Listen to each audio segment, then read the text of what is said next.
तो वृंदावन में एक संत थे, वो रोज सोहनी सेवा करते थे, झाड़ू लगाते थे पूरे वृंदावन में। यत्र तत्र जहां उनका मन करता था उसी कॉलोनी का आज पूरी सफाई करते। सुबह 4 बजे से उनका यही भजन था, यही संध्या थी, यही नाम जप था।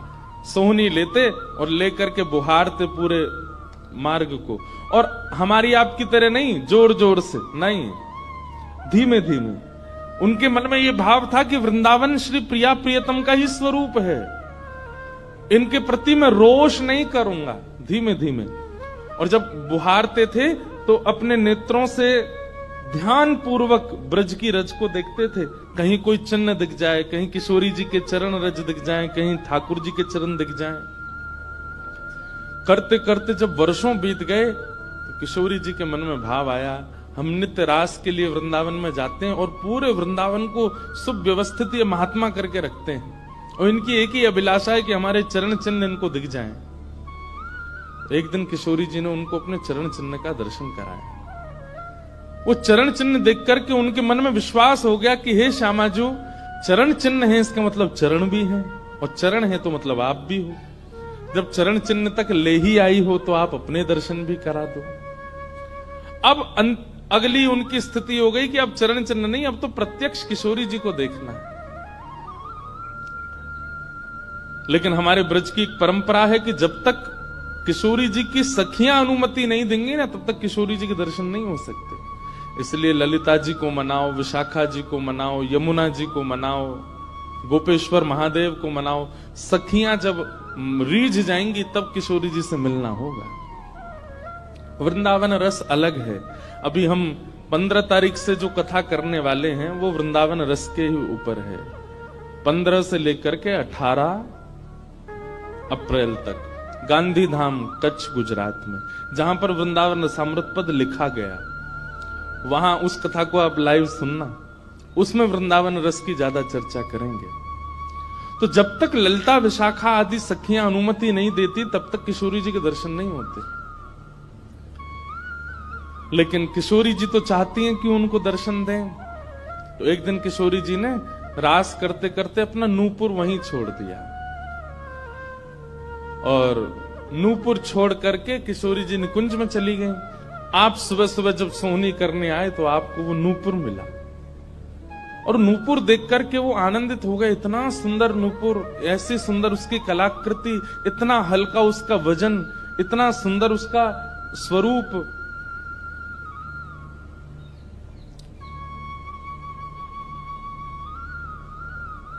आपके मन में भाव आया कि कोई बड़े घर की लाली होगी, उसका रह गया होगा, मैं रख लेता हूं, कभी कोई मिलेगा मांगने आएगा कि भाई हमारा नूपुर दो तो मैं दे दूंगा। आपने वो नूपुर अपने पास रख लिया। नूपुर से दर्शन किशोरी जी ने कईयों को कराए। इसलिए वृंदावन में जब चला कीजिए ना, बहुत ध्यान पूर्वक देखते हुए पृथ्वी को चला कीजिए, क्या पता क्या मिल जाए।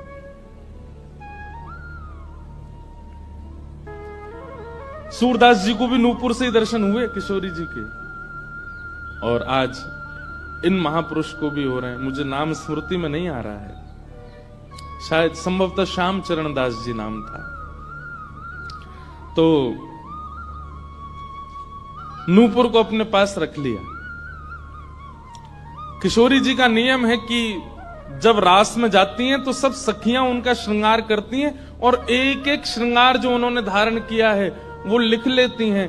कानन में कुंडल पहने हैं, गले में ये हार पहना है, उसके ऊपर मोतिन की माला पहनी है, फिर गुंजा माला पहनी है, फिर नवलखा के हार पहने हैं, हाथन में इतने कड़ूला पहने हैं, पैरन में पाजे। क्यों? बोले रास में श्याम सुंदर आते हैं, पता ना काचोरी करके भाग जाए।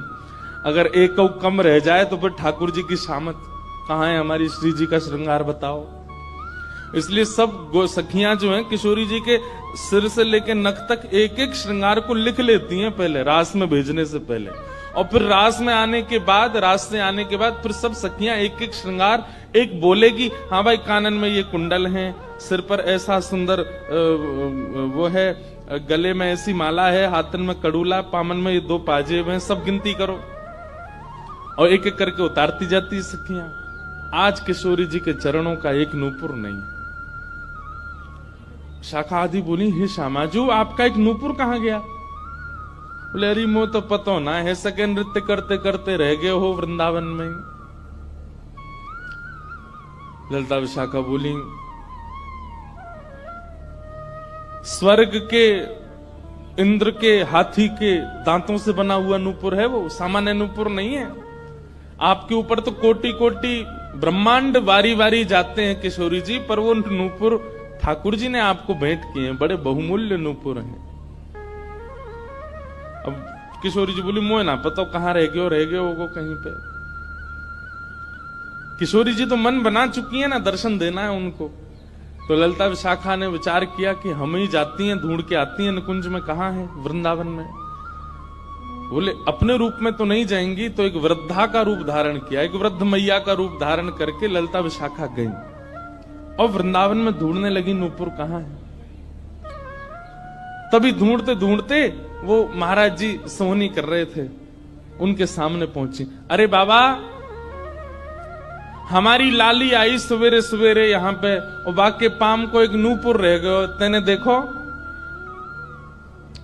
बाबा बोले तुम कौन हो रही? बोले हम पास के गांव की रहवारी, हमारी बहू है वो, और या की लाली है वो, जाको नूपुर रह गयो है।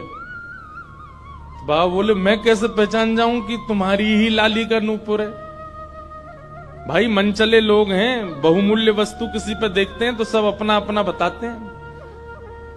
रोड में अगर 100 रुपया गिर जाए और 50 लोग वहां से निकल रहे हों, कि कोई पूछे भैया 100 रुपया किसका, सब अपनी जेब चेक करते, भले ही कुछ लेके नहीं थे, भले ही जेब में कुछ नहीं था, फिर भी देखते लग तो मेरा ही रहा थे, मेरे जेब में 100 रुपए तो थे। सब अपना बताते हैं बहुमूल्य वस्तु को। तो मैं कैसे मानूं कि तुम्हारा नूपुर है? अरे बाबा हम कह रहे हैं तुम थे। बोले कहवे को अभी मैंने तो नूपुर, मैं तो असमंजस में पड़ जाऊंगा कि मैंने गलत आदमी दे दियो। बाबा फिर कैसे माने को? बोले एक नूपुर मेरे पास है, एक नूपुर तुम्हारी बहू ने ही पहन रखो होगो, वाकू ले आओ और यहां लाकर के मुझे पहले नूपुर की पहचान करा तो मैं दूसरा दे दूंगा। ललिता विशाखा बोली बड़ो चतुर बाबा है, श्री जी को बुला रहा है। अरे बाबा तो शर्म ना आवे, ऐसी घर की बहू बेटी ने हम तेरे पास लेके आवेंगे?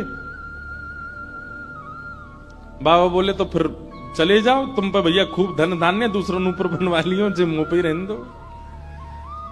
ललिता विशाखा बड़ी चिंता में लौट करके आई तो किशोरी जी बोली क्या बात है, आप इतनी चिंतित क्यों? बोले एक बाबा है, बाने आपको नूपुर धल लियो, यूं कह रहा है कि पहले जिनके पास एक नूपुर है उनको लेके आओ तब दूसरा दूंगो। तो श्री जी बोली इसमें क्या देर है, फिर ले चलो, चलते हैं ना। विशाखा जी समझ गई, बोले हे ललिता जी ये सब लीला किशोरी जी कर रही हैं, इनको दर्शन देना है उनको, और हमसे और आपसे स्पष्ट कह नहीं सकती, क्योंकि हम तो फिर सबको परखने लगती है ना कि इसमें कोई दोष तो नहीं, इसमें क्या गुण है। इसलिए किशोरी जी सीधे हमसे नहीं बोल करके और ये लीला कर रही हैं, इनको ले चलो। और किशोरी जी आई वृंदावन, और महात्मा बैठे सोहनी कर रहे थे, और सामने से जैसे ही किशोरी जी को आते हुए देखा, बाबा ले हमारी बहू आ गई, अब नूपुर दे दे, देख यहाँ को नूपुर भी वैसा ही है। बाबा बोले मेरी आंख की कमजोर है ने, दूर से दिखना रही, पास लाके हाथ से स्पर्श कराओ। ललिता विशाखा बोली बाबा तो शर्म ना आ रही अपनी बहू को स्पर्श करा में? तो बोले चरण स्पर्श करावे में कहा देर, ले आओ। किशोरी जी समीप गई, जैसी चरण स्पर्श किए अपने हाथों से नूपुर पहना करके लिपट गए चरणों से। हे किशोरी जी, हे श्यामाजू, अब कृपा करो, मैं जानू ना तो ये दोनों कोई बूढ़ी मैया हैं और ना आप इनकी बहू, आप साक्षात किशोरी और ये ललिता विशाखा है, अब मुंह पे कृपा करो। तो किशोरी जी ने उसी नूपुर से उन महात्मा के सिर पर एक चिन्ह बना दिया, अपने नूपुर का ही चिन्ह बना दिया, और कहा बाबा अब जीवन भर ये छाप आपके मस्तक पर ही रहेगी, मेरे नूपुर की छाप। उन महात्मा के मस्तिष्क पर जैसे हमारे तिलक दिखता है, ऐसे प्रत्यक्ष नूपुर की छाप प्रत्यक्ष सबको दिखने लगी। अब ये तो थी उनके ऊपर कृपा, लेकिन इससे क्या हुआ कि वे महात्मा लौट करके जब अपने आश्रम आए तो उनके गुरुजी ने जब उनके माथे पर देखा तो वो बोले, तुमने अपने गुरु के द्वारा दिया हुआ चिन्ह बदल दिया? हमने जो तुमको तिलक दिया तुम वो क्यों नहीं लगाते, ये क्या लगाए घूम रहे हो। तो हाथ जोड़ के निवेदन किया, गुरुजी ये कोई तिलक नहीं है, ये कोई चिन्ह नहीं है, ये तो मेरी किशोरी जी ने कृपा करके अपने नूपुर का चिन्ह मुझे दे दिया है। तो गुरुदेव बोले, हाँ तू बहुत बड़ा भक्त है ना, किशोरी जी आकर के तुझको चिन्ह देंगी। कोई माने नहीं, सब बोले जाओ इसको मिटा के आओ, और जो मैंने तुमको चिन्ह दिया है वो लगाओ। अब पहले तो उनके हाथ कांपे कि मैं इसको कैसे मिटाऊं, लेकिन गुरु आज्ञा से ऊपर कोई नहीं। देखो ये गुरु निष्ठा होती है। किशोरी जी ने भले ही चिन्ह दिया, लेकिन गुरु आज्ञा है तो ठीक है। गए यमुना जल से, सुबह से शाम हो गई मिटाते मिटाते, लेकिन वो चिन्ह मिटा नहीं उनसे। शाम को लौट करके आश्रम आए तो गुरुजी बोले, मैंने तुझे सुबह टोका था ना ये चिन्ह मिटा के आ, और तू अभी भी नहीं मिटा रहा। बोले गुरुजी मैंने प्रयास तो बहुत कर लिया लेकिन ये मिट नहीं रहा है। तब भी उनके गुरुजी माने नहीं। अब तो महाराज ये होने लगा कि गुरुजी को इतना क्रोध आ गया कि ये इतना हट कर रहा है कि हमारे द्वारा दिया गया तिलक चिन्ह उसको अस्वीकार करके और ये मनमुखा चिन्ह लगाए घूम रहा है माथे पर। गुरुजी ने सब अपने परिकर के लोगों को बैठा करके पंचायत करी आश्रम में। बोले इसको निकालो, जब हम में श्रद्धा नहीं, हमारे स्वरूप में श्रद्धा नहीं, हमारे तिलक में श्रद्धा नहीं, तो क्यों रहता है यहाँ पे। वो रोते रोते बोले गुरुजी मैं सत्य बोल रहा हूं, ये किशोरी जी ने चिन्ह दिया है और मैं खूब प्रयास कर रहा हूं। नहीं तो आप प्रयास कर लीजिए, ये मिट नहीं रहा है। अच्छा अब हमसे चाहता है कि हम तेरे माथे को छू करके मिटाएं। नहीं माने। तब उन्होंने नेत्र बंद करके किशोरी जी का स्मरण किया, हे श्यामा जी मैं किसी को प्रमाणित ये नहीं करवाना चाहता कि आप मुझे मिली हो, पर मेरे गुरु के चित्त में मेरे प्रति अविश्वास आ रहा है, इसके लिए कोई आप लीला करो। तो भगवान के सखा श्री सुबल जी की ये आराधना करते थे। ये जो महापुरुष थे ये ठाकुर जी के सखा सुबल का चिंतन करते थे कि कभी मैं ठाकुर जी से मिलने का मन हो तो सुबल, जैसे भगवान के सखा है ना, तनसुका मनसुका धनसुका मधुमंगल श्रीदामा सुबल, तो ये सुबल का चिंतन करते थे कि सुबल कभी कृपा करेंगे तो मुझे ठाकुर जी से मिला देंगे। ऐसे सखियों का चिंतन करते हैं किशोरी जी के दर्शन करने वाले, और सखाओं का चिंतन करते हैं ठाकुर जी का दर्शन करने वाले। तो इस सुबल का चिंतन करते थे। तो किशोरी जी ने सुबल को बुलाया। सुबल आए, श्यामाजू आज्ञा करो। बोले आपको हमारा एक काम करना है। एक महात्मा पर हमने कृपा करके उसको अपने नूपुर का चिन्ह दिया है और उनके गुरुदेव को विश्वास नहीं हो रहा कि ये चिन्ह हमने दिया है, इसलिए वो आपकी आराधना करते हैं, आपको बहुत बचते हैं। आप जाकर के हमारी तरफ से ये प्रमाण दे दो कि हमने चिन्ह दिया, क्योंकि उस सभा में कई लोग ऐसे हैं जिनको मेरे दर्शन का अधिकार नहीं है और मैं तो जाना चाहती हूं पर ये ललिता विशाखा मुझे जाने नहीं देंगी, इसलिए आप जाकर के वहां प्रमाणित कर दो कि ये चिन्ह मैंने दिया है।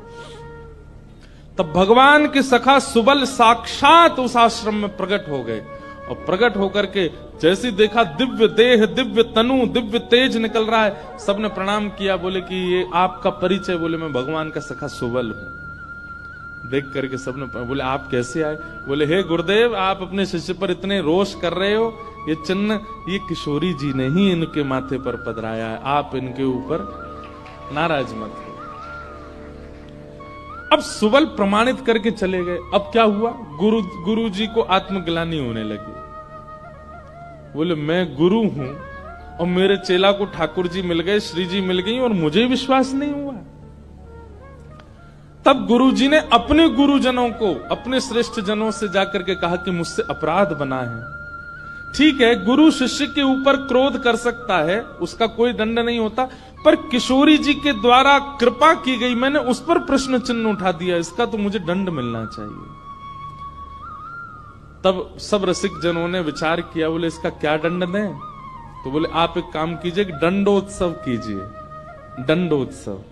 बोले दंडोत्सव में क्या करना है। बोले आज तक जितनी तुम्हारे पास जमा पूंजी है सब संतों की, भक्तों की सेवा में लगा करके और आनंद से सुंदर भंडारा करो, सुंदर नाम संकीर्तन करो, सुंदर अपने घर पर एक उत्सव रखो और उसमें जितने महापुरुष आए सबको दंडवत प्रणाम करते करते सबसे क्षमा मांगो और फिर जब सब तुम्हारा धन संपत्ति अब तक जितनी कमाई वो सब संतों की सेवा में लग जाए, फिर उन संतों से कृपा प्रसादी मांगो कि आप सब मुझे क्षमा कर दो। इस प्रकार से दंडोत्सव करो।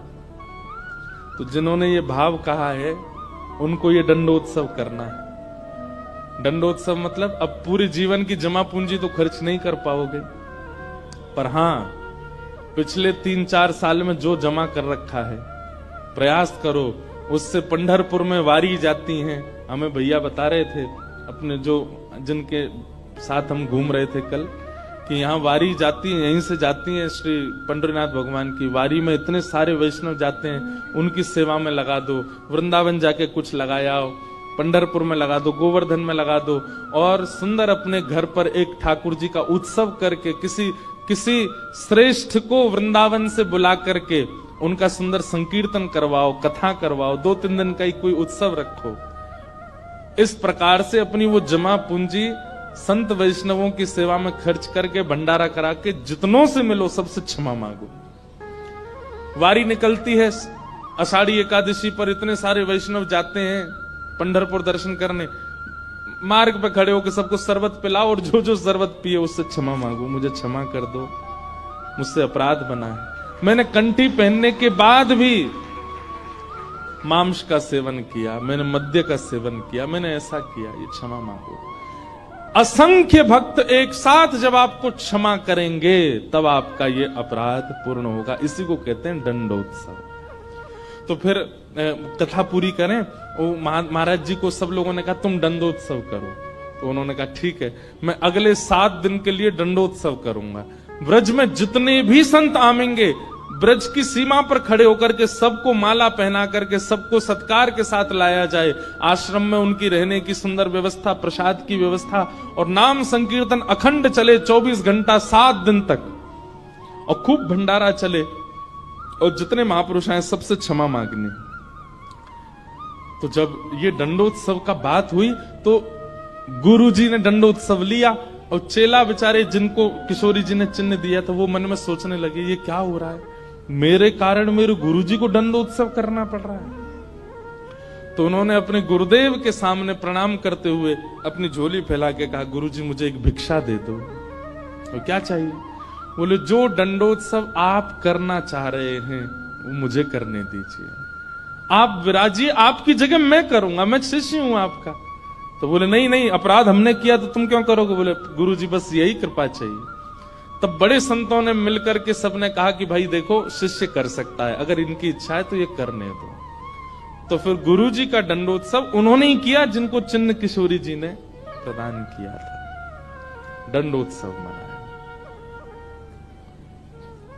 इस प्रकार भैया जिनसे ये अपराध बन जाता है ना, कभी कंठी माला पहनने के बाद अपराध बन जाता है, किसी वैष्णव के प्रति कुभाव बन जाता है, किसी तीर्थ में जाकर के कोई पाप बन जाता है, उनको ये सब दंडोत्सव करने चाहिए। अपनी कोई पैसा खर्च कराने के लिए नहीं कह रहे हम, लेकिन हाँ जितना हो सके वैष्णवों की सेवा करके, अब चाहे वो धन लगा के करनी पड़े, चाहे तन से करनी पड़े, चाहे मन से करनी पड़े। पर लोग बड़े कंजूस हैं आजकल। बोले कि महाराज जी आपने मन से सेवा भी तो कही है, कोल्हापुर में बैठे बैठे आंख बंद करके यही संतों की सेवा कर देंगे, इनके पांव पूछ दिए, 5000 रुपये हमने दक्षिणा में दे दिए, ले खर्च भी नहीं हुए, मन से सेवा भी हो गई। तो इसलिए दंडोत्सव करो।